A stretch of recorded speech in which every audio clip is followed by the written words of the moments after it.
नमस्कार, मैं हूं शुभम मिश्रा और आप देख रहे हैं ज्वार झारखंड। चलिए करते हैं बुलेटिन की शुरुआत और सबसे पहले आपको बड़ी खबर बताते हैं राजधानी रांची से, जहां निलंबित आईएएस पूजा सिंघल और सीए सुमन कुमार सिंह के खिलाफ ईडी ने चार्जशीट दाखिल कर दिया है। ईडी ने 60 दिनों में चार्जशीट दाखिल की है। चार्जशीट में 5000 से अधिक पन्ने हैं। 7 मई को सीए सुमन कुमार सिंह और 11 मई को निलंबित आईएएस पूजा सिंघल के खिलाफ ईडी ने मुकदमा दर्ज किया। मनी लॉन्ड्रिंग मामले में गिरफ्तारी के बाद पूजा सिंघल से 14 दिन और सुमन कुमार सिंह से 13 दिन ईडी पूछताछ कर चुकी है। पूजा सिंघल 25 मई से जेल में बंद है। पूजा सिंघल ने बेल के लिए कोर्ट में जमानत की अर्जी भी दी है। 6 मई से शुरू हुई ईडी की कार्रवाई अभी भी जारी है। तो ये बड़ी जानकारी आप तक पहुंचा रहे हैं। सीए सुमन कुमार और आईएएस पूजा सिंघल के खिलाफ चार्जशीट दायर की गई है। ईडी ने ये दाखिल की है चार्जशीट। ये बड़ी जानकारी आपको बता रहे हैं। 5000 से ज्यादा पन्नों की ये चार्जशीट है। 25 मई से पूजा सिंघल जेल में बंद है। जेल की सलाखों के पीछे वो अपनी सजा काट रही है। उन्होंने अपनी तरफ से याचिका भी दायर की थी, जमानत अर्जी भी दी है कि जल्द से जल्द वो बाहर आ पाए, लेकिन 6 मई से ईडी की कार्रवाई अब तक जारी है। सुमन कुमार और आईएएस पूजा सिंघल के खिलाफ ईडी की तरफ से चार्जशीट दायर की है। और इस पूरी खबर की अधिक जानकारी के लिए हमारी संवाददाता रूपाली त्रिपाठी हमारे साथ फोन लाइन पर जुड़ चुकी हैं। रूपाली, जिस तरीके से चार्जशीट दायर की गई है, इसके आगे अब क्या कुछ कार्रवाई की जाएगी?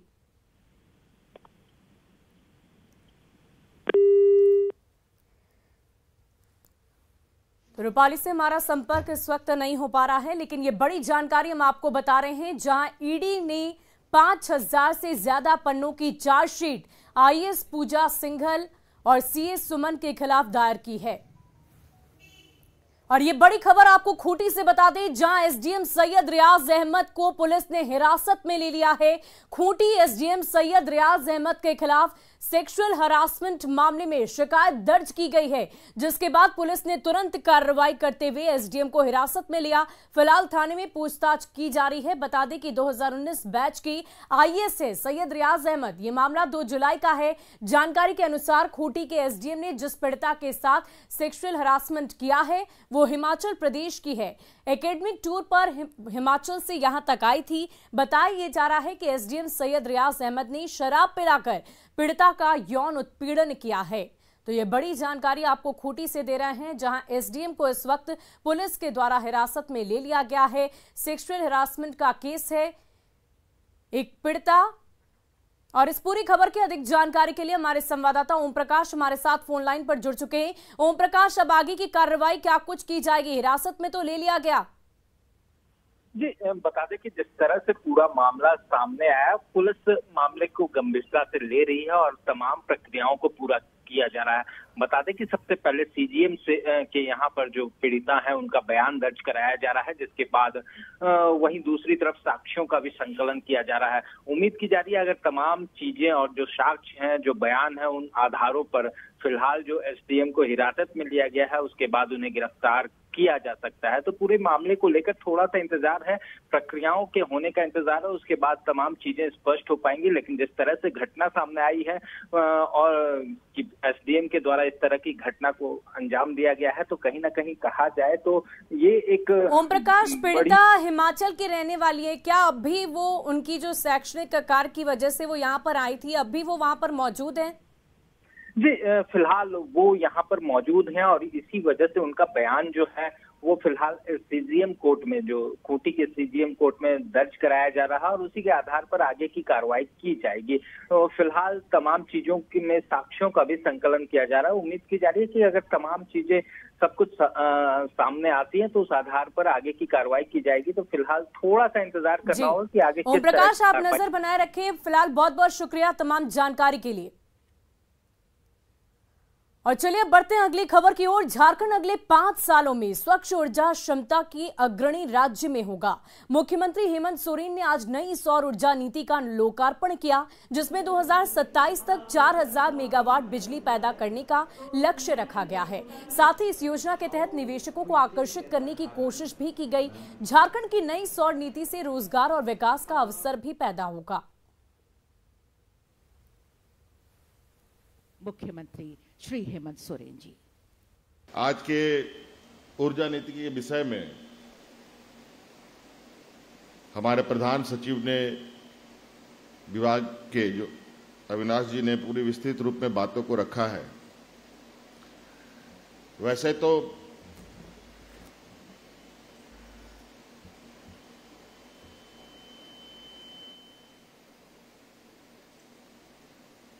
ऊर्जा के क्षेत्र में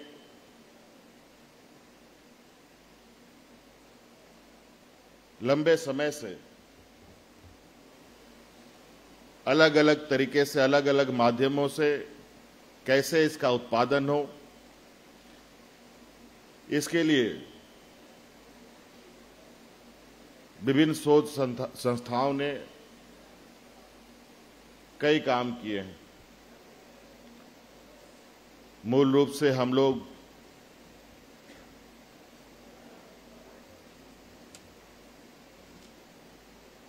विशेषकर झारखंड में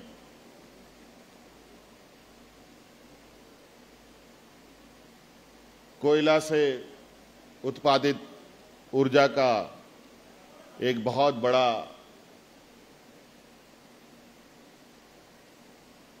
क्षेत्र भी हमारे राज्य में है, जहां लगभग हम लोग 3000 मेगावाट से अधिक विभिन्न संस्थाओं के द्वारा और राज्य सरकार के द्वारा ऊर्जा पैदा की जा रही है।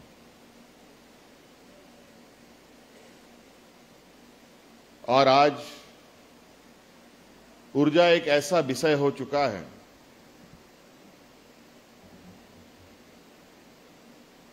हर एक व्यक्ति के लिए, हर एक संस्था के लिए,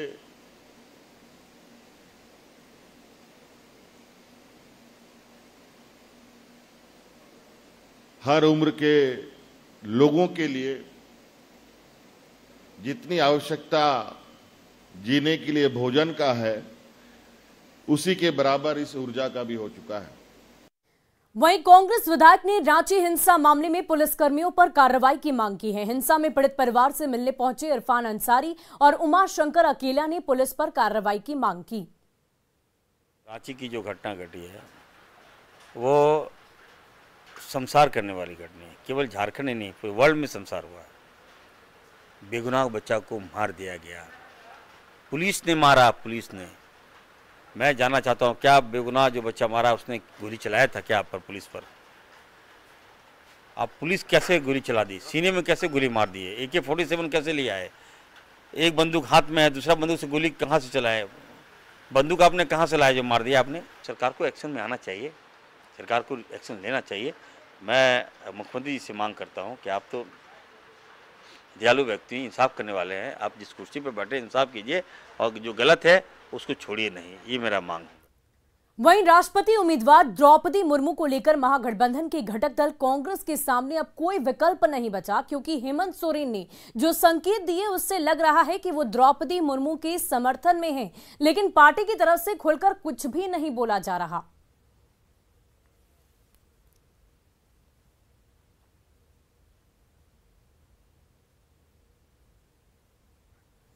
और राष्ट्रपति पद की प्रत्याशी द्रौपदी मुर्मू ने जेएमएम अध्यक्ष शिबू सोरेन से मुलाकात कर राष्ट्रपति चुनाव में समर्थन की अपील की है। इस मौके पर पार्टी के माननीय केंद्रीय कार्यकारी अध्यक्ष सह मुख्यमंत्री हेमंत सोरेन भी वहां पर मौजूद रहे। साथ ही साथ केंद्रीय मंत्री श्री अर्जुन मुंडा, श्रीमती अन्नपूर्णा देवी, बीजेपी प्रदेश अध्यक्ष श्री दीपक प्रकाश और केंद्रीय राज्य मंत्री अर्जुन मेघवाल भी मौजूद रहे। नहीं, देखिए, मुझे ये लगता है कि राष्ट्रपति पद का चुनाव दलगत भावना से ऊपर होता है और स्वाभाविक तौर पे ये व्यक्ति की लड़ाई नहीं है। राष्ट्रपति का चुनाव ये विचारों की लड़ाई में विपक्ष एक तरफ है, सत्ता पक्ष एक तरफ है। मुझे लगता है कि गुरुजी का निर्णय स्वाभाविक तौर पे गांधी के पक्ष में होगा, गांधी के विचारधारा के पक्ष में होगा।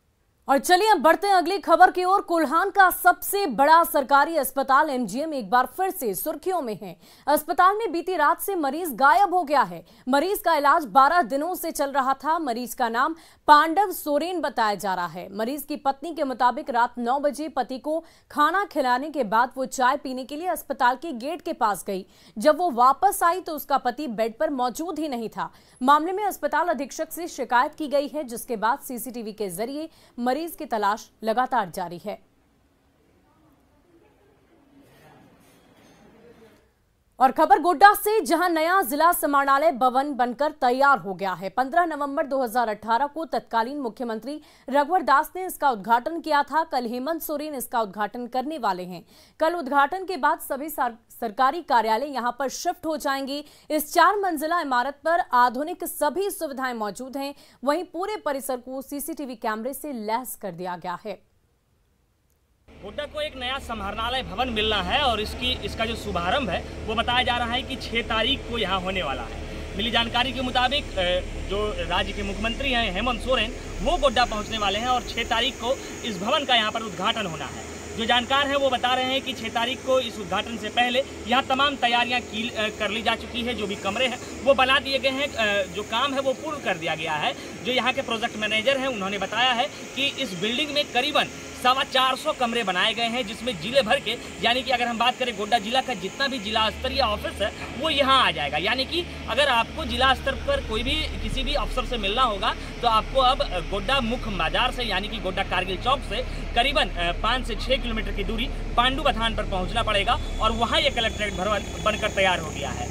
यहाँ के जो जानकार है उन्होंने बताया है और जो बाहर शिलापट लगा है उसके मुताबिक 2018 में इसका शिलान्यास किया गया था और पूरे 4 वर्ष लगे हैं जब ये बनकर तैयार हो गया है। और जब तैयार हो गया है तो आने वाले 6 तारीख को यहाँ मुख्यमंत्री आएंगे और इसका उद्घाटन करेंगे। उससे पहले जिले के जो तमाम अधिकारी हैं वो यहाँ दौरा कर रहे हैं। जो भी तमाम कमरे बनने हैं उसकी तैयारी चल रही है। इस बिल्डिंग के अंदर की अगर हम बात करें तो बिल्डिंग के अंदर जो सीसीटीवी है वो पूर्ण रूप से लगाए गए हैं। जो हर एक कमरे हैं उसमें सीसीटीवी से उसे लैस किया गया है और एक जो कंट्रोल रूम बनाया गया है, गार्ड रूम बनाया गया है, वो भी तैयार कर लिया गया है। जो प्रोजेक्ट मैनेजर हैं उन्होंने बताया कि ऊपर का जो फ्लोर है, यानी चौथी जो मंजिल है, उसके ऊपर दीदी किचन बनाया गया है। यानी वो किचन जिसके अंदर जाकर कि यहाँ के जो अधिकारी होंगे उनका अगर लंच का टाइम होगा तो वो ऊपर जाकर लंच कर सकते हैं। तो गोड्डा के लिए एक सौभाग्य की बात है कि करीबन 32 करोड़ की लागत से इतना बड़ा बिल्डिंग बनकर तैयार हुआ है, जिसका उद्घाटन आने वाले 6 तारीख को मुख्यमंत्री करने वाले हैं। गौरव झा, न्यूज़ 18, गोड्डा। वहीं गुमला की सिलाफारी में नदी पर हो रहे पुल निर्माण में लगी एक सोलर मशीन को कुछ अपराधियों ने आग के हवाले करते हुए पोस्टर चिपकाकर काम बंद करने की चेतावनी दे डाली है। इस घटना के बाद मजदूरों में भय का माहौल है। वहीं सिमडेगा सदर अस्पताल की स्थिति बदतर होती जा रही है। यहां दवाओं का घोर अभाव है, जिससे मरीजों को काफी परेशानियां हो रही है। सरकार गरीब मरीजों को स्वास्थ्य सुविधा उपलब्ध कराने के लिए सरकारी अस्पतालों को दुरुस्त करने में लगी है। वहीं दूसरी तरफ अस्पताल प्रशासन की लापरवाही सरकार के प्रयासों को विफल करने में लगी हुई है। आदिवासी बहुल सिमडेगा में जहां एक बड़ी आबादी आर्थिक तंगी से गुजरती है, सिमडेगा सदर अस्पताल से लोगों को बड़ी आस रहती है, लेकिन जब यहां जरूरत की दवा भी ना मिले तो यहां के लोग आखिर कहां जाएंगे। यहां के सिविल सर्जन डीएस पर बदहाली का ठीकरा फोड़कर अपना पल्ला झाड़ते नजर आते हैं। मरीजों का दवाई के लेकर काफ़ी परेशानी उठाने पड़ रहा है। डॉक्टर दवाई लिख रहे हैं, काउंटर में आने पर दवा को उपलब्ध है नहीं। छोटे छोटे सामान भी यहाँ नहीं है, जिसको चलते रोलकेला लोगों को जाने पड़ रहा है, दूसरा स्टेट भागने पड़ रहा है। काफ़ी परेशानी हो रहा है। इलाज हो ही रहा है, जो डॉक्टर तो लिखते हैं पर जो दवाई नहीं अवेलेबल है वो तो बाहर चला जाता है। पेशेंट कभी यहाँ लड़ाई करते हैं, बहुत लड़ाई करते हैं, बहुत डांट सुनने को मिलता है। कल तो बहुत डांट ही मिला था, अभी सुबह भी खूब डांट मिलता है नहीं रहने से। सदर अस्पताल के मैनेजमेंट होते हैं, डीएसपी होता है उपाधीक्षक, और उन्हीं को ये देखना काम है कि भाई क्या दवा है नहीं है, वो हमको खबर करेंगे। हमको इसकी सूचना नहीं है। थोड़ी बहुत कल हल्की फुल्की सूचना मिली थी, कुछ दवा नहीं है, लेकिन आप लोग बोल रहे हैं घोर कमी है, तो आज दिखवा लेते हैं क्या मामला है। वहीं चतरा में बिजली संकट से हाहाकार मचा हुआ है। शहर में तो कमोबेश 24 घंटे में से 14 से 15 घंटे लोगों को बिजली मयस्सर हो रही है, लेकिन ग्रामीण इलाकों की नैया भगवान भरोसे है। इन इलाकों में 24 घंटे में महज 4 से 5 घंटे ही बिजली रहती है। कुछ प्रखंडों में तो हफ्ते में महज 2 से 4 घंटे बिजली रानी दर्शन देती है। ऐसे में लोगों का जीना मुहाल हो गया है। बिजली नहीं रहने से लोगों को पानी तक नसीब नहीं हो पा रहा। उमस भरी गर्मी से लोग काफी ज्यादा परेशान हैं। इसके साथ साथ अगर आपको पानी नहीं चढ़ेगा तो आप स्नान सुबह नहीं कर पाएंगे, समय से ऑफिस नहीं जा पाएंगे। पानी के चलते, बिजली के चलते हर तरफ को समस्या उत्पन्न हो रही है। कभी दिन में रहती है, कभी रात में रहती है, कभी 10 मिनट के लिए आती है, जिसके कारण हम लोग को पढ़ाई में बहुत ज़्यादा दिक्कत हो रही है। और बिजली की वजह से हम लोग का हर चीज़ इफेक्ट कर रहा है, जैसे कि पानी की दिक्कत हो रही है उसकी वजह से। तो उसमें कटौती करके चलाना पड़ता है। अब 8 मेगावाट जैसे मिलती है हम लोग को बिजली, तो फिर टॉन पे ही चल जाता है। टॉन भी कभी कभी सेटिंग करके ग्रामीण को चलाया जाता है, उसी वजह से बिजली थोड़ा कम मिलती है। और राजधानी रांची के पंडरा में पुलिस ने अवैध शराब के अड्डों पर छापेमारी की, जिससे शराब कारोबारियों में हड़कंप मच गया। पुलिस की कार्रवाई के दौरान भागने के दौरान एक व्यक्ति कुएं में गिर गया और उसके सिर में गंभीर चोट आई है। स्थानीय लोगों ने उसे अस्पताल पहुंचाया, लेकिन डॉक्टरों ने उसे मृत घोषित कर दिया। वहीं घटना के बाद स्थानीय लोग उग्र हो गए और जमकर हंगामा किया, जिसके बाद से करीब 4 घंटे तक सड़क जाम रहा। पुलिस और प्रशासन ने लोगों को समझाने की पूरी कोशिश की और उसके बाद वहां से जाम हटाया गया। इस प्रकार जो घटना घटा है ये थोड़ा सा दुखद तो है ही, लेकिन जो पीड़ित फैमिली है, हम लोग कोशिश में है कि जो भी सरकारी प्रावधान के तहत मैक्सिमम से मैक्सिमम जो भी इसको लाभ दिया जा सके, तो हम लोग मैक्सिमम से मैक्सिमम उनको लाभ देंगे, चाहे वो पेंशन का मामला हो, चाहे पारिवारिक लाभ का मामला हो, या फिर जो भी फैक्टर हो उसके तहत हम लोग काम करेंगे, उनको मैक्सिमम से मैक्सिमम लाभ देंगे। घटना का नाम क्या था सर? ये घटना के विषय में तो मैं ज़्यादा नहीं बता सकता हूँ, ये पुलिस डिपार्टमेंट ही बताएंगे। और फिलहाल के लिए इस बुलेटिन में इतना ही। आप बने रहे न्यूज़ 18 बिहार झारखंड के साथ।